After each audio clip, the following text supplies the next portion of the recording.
Fight fans, welcome back to Carl Prusa MMA. I'm your host, Carl Prusa. Today, I am with a fighter who's getting ready to do battle this weekend. He's taking on Jason Jackson, the big Netflix MVP card. He is Jazzy Jeff. He is Mr. Jeff Creighton. Jeff, what's going on, my friend? How are you? Hey, what's going on, Carl? How you doing? I'm doing good, man. Great opportunity for you. We've seen you on The Ultimate Fighter, but now you get to fight in one of the most anticipated cards of the year. You're going to take on a guy who's a big name over in Bellator. It's a lot for the sport. When you were pitched with the idea to do this, was this a no-brainer if I had to say yes? 100%. You know, it was perfect timing. You know, I just had a baby.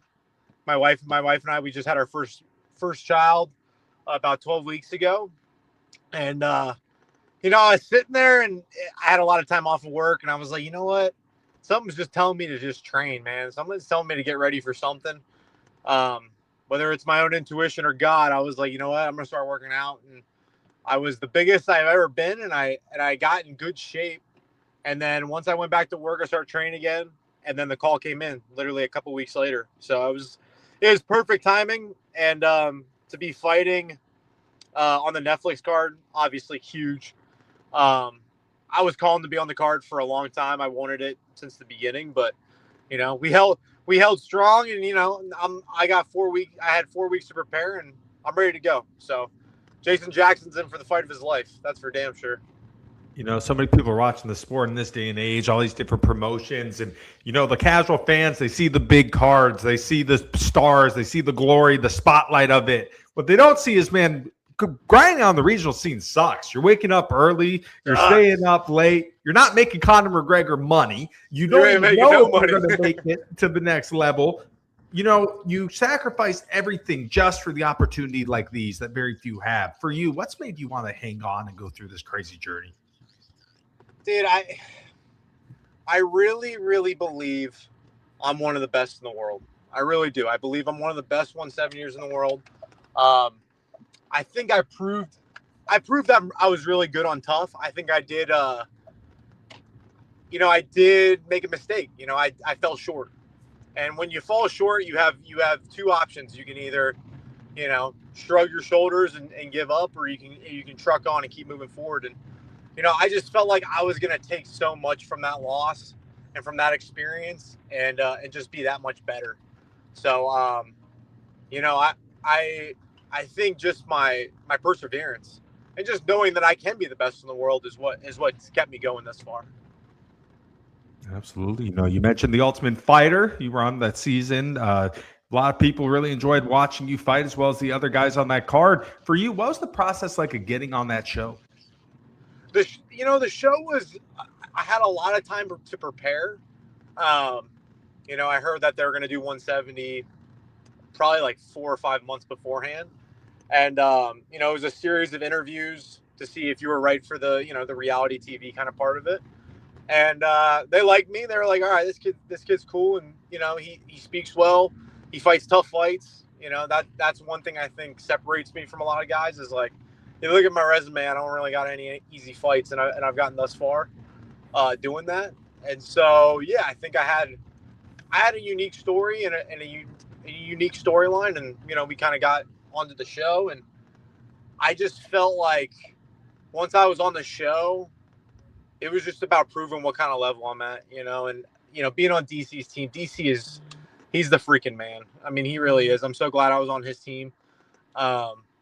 He just has amazing coaches around him and just like wants the best for his athletes. And so I think with that, I'm so grateful I got to be on his team, and I took so much from that experience. I got so much better as a fighter, and I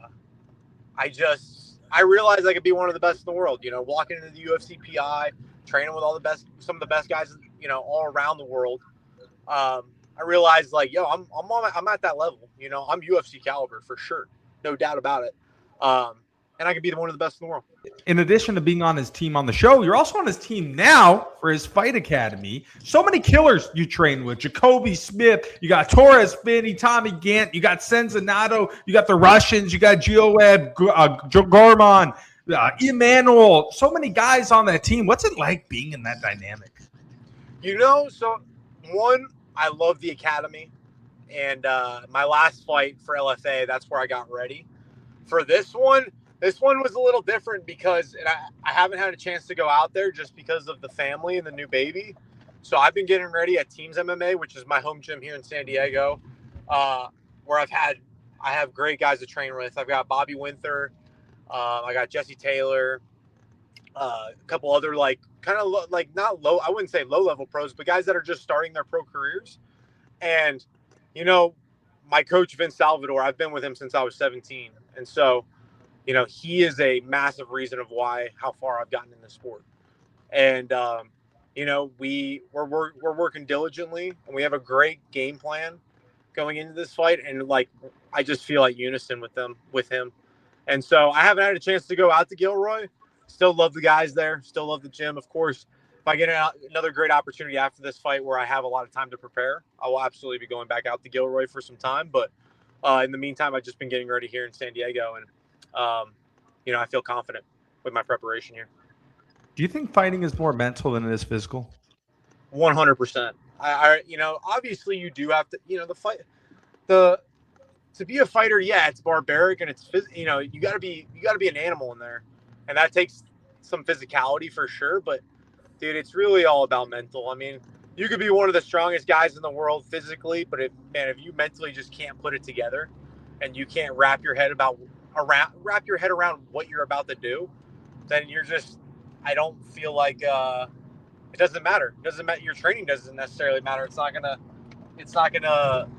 come into play, unless all your mental P's and Q's are dialed in. It doesn't matter. So I really do. I think fighting is probably 80% mental, and the other 20 is probably physical. It's a really interesting card this weekend. I mean, when you look at it, there's so many killers, there's so many big names on the card, and I can't remember a last time people have been this excited for an MMA card that wasn't the UFC. Do you feel that this just shows growth and involvement in the sport? Yeah, I love that. The landscape's changing. I've been chasing that UFC title for just a long time, just being in the UFC, and it hasn't come my way, and so I love that MVP.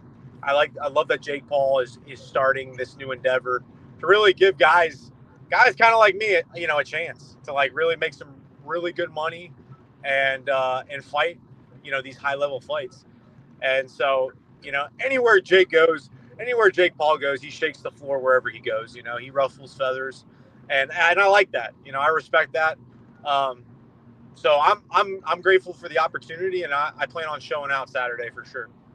So you're taking on Jason Jackson, former Bellator champion. Overall, what do you think of him as an opponent?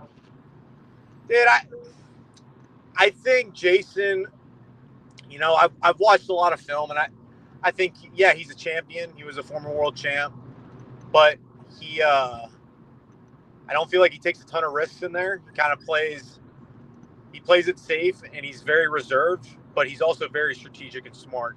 And that's why he's a former world champ. And so with that, I know, obviously, I feel like the first round is going to be really important, but every exchange is kind of like its own fight. You know what I mean? In a fight. So I just need to have these small wins throughout the fight, and ultimately it'll lead to the, ultimately the end of the contest, and that's me winning. So I just got to go in there and fight my fight smart. And I do think at some point I'm going to have to bring the fight to him. I do think he'll shoot a bunch. He'll shoot a bunch of takedowns and try to crotch sniff me and try to put me on the ground. And I'm prepared for that. I'm prepared 100% for that kind of fight.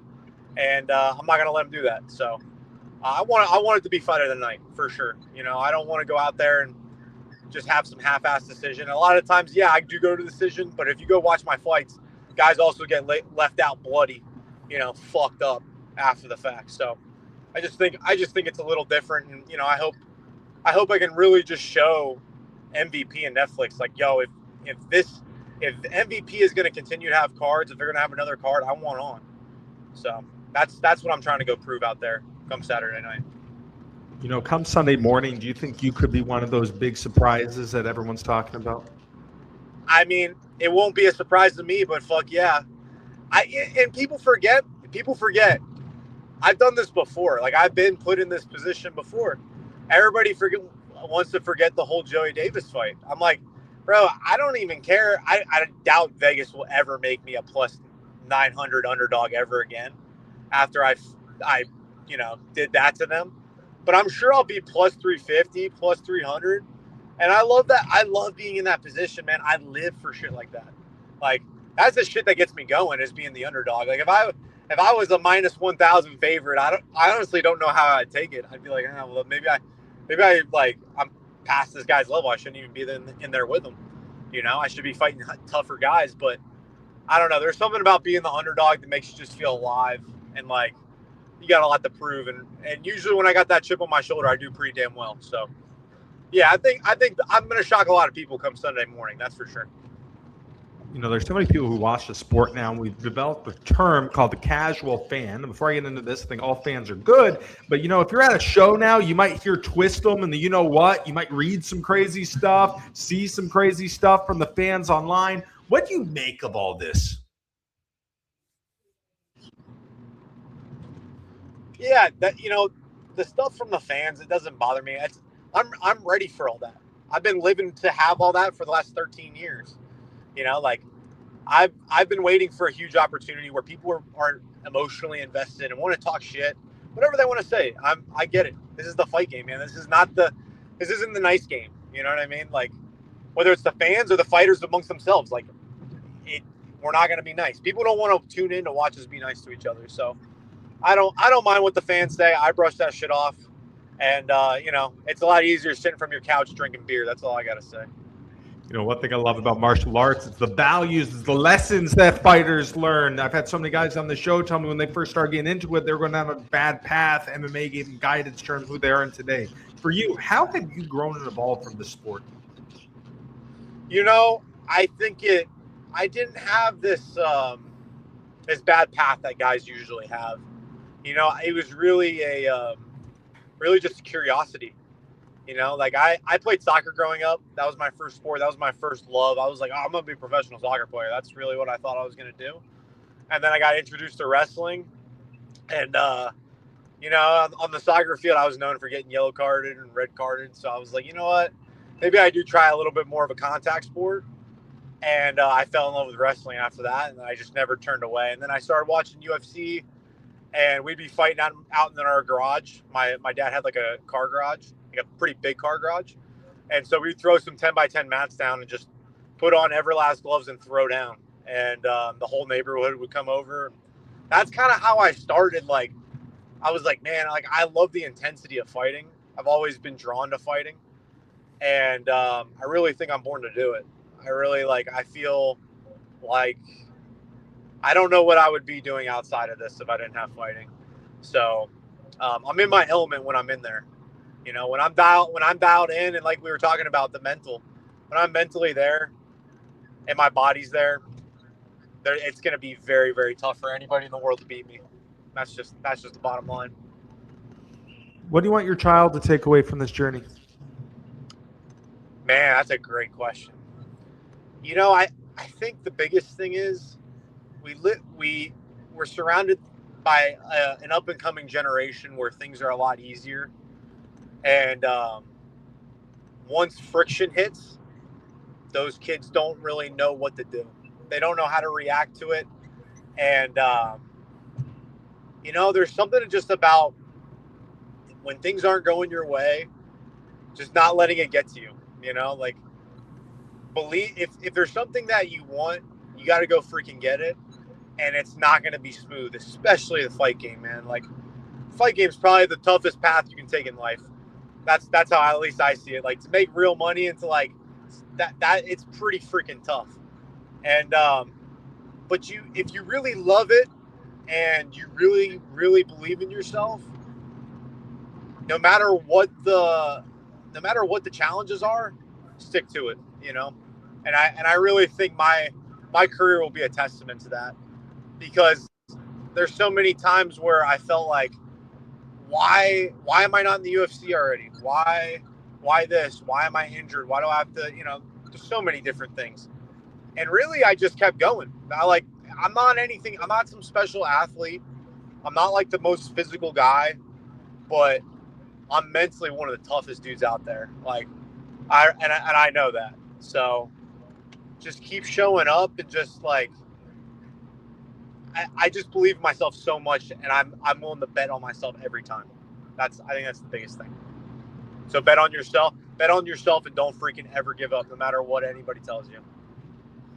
There's people watching this sport, as I was saying before, and I think for the most part, the casuals understand that you guys are trying to get fights, get bigger fights, win belts, and all that stuff. But very few people understand the fight outside of the fight. To me, that's that fight not to clock in at 9 o'clock in the morning, clock out at 5 p.m. That's that fight to live life on your terms, not follow societal norms, create a message, create a platform, and live life under your own control. For you, has this been a big part of the journey?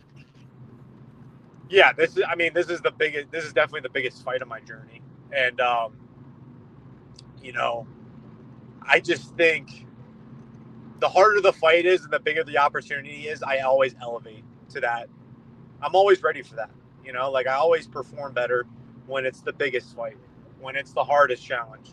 And so that's what's really got me excited when Jason Jackson's name got sent to me. I was like, dude, this is probably the biggest fight I could get and the toughest fight I could get.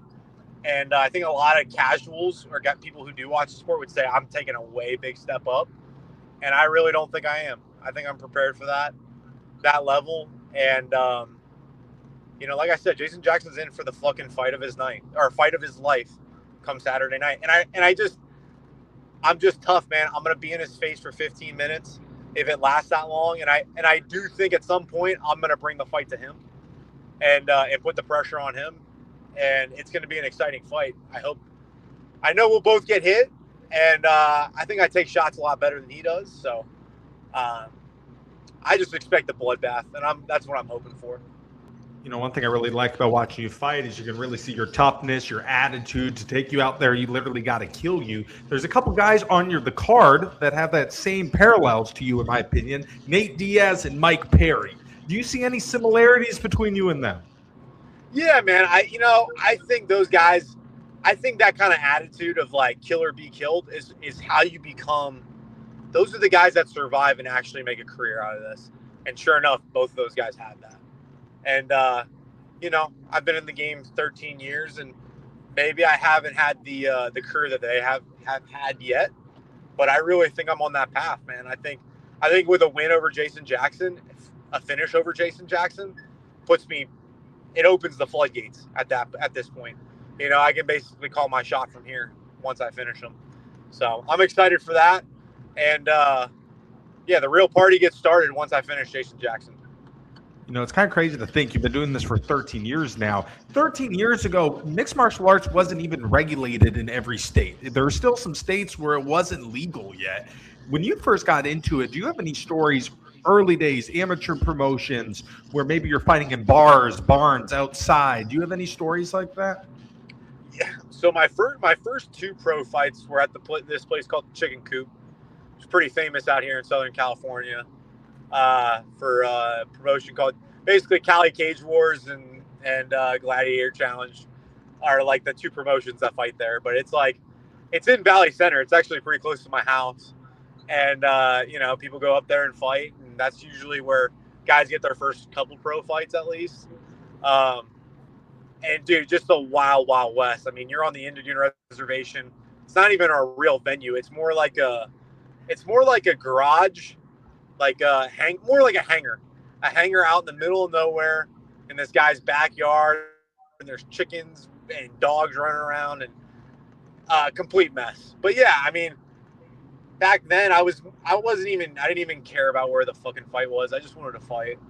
And, looking back, I'm like, man, I've come a long way, from the Ultimate Fighter. Now I'm fighting on Netflix, humble beginnings for sure. And I'm glad I had those experiences, but I'm also glad I'm having a way better experiences now.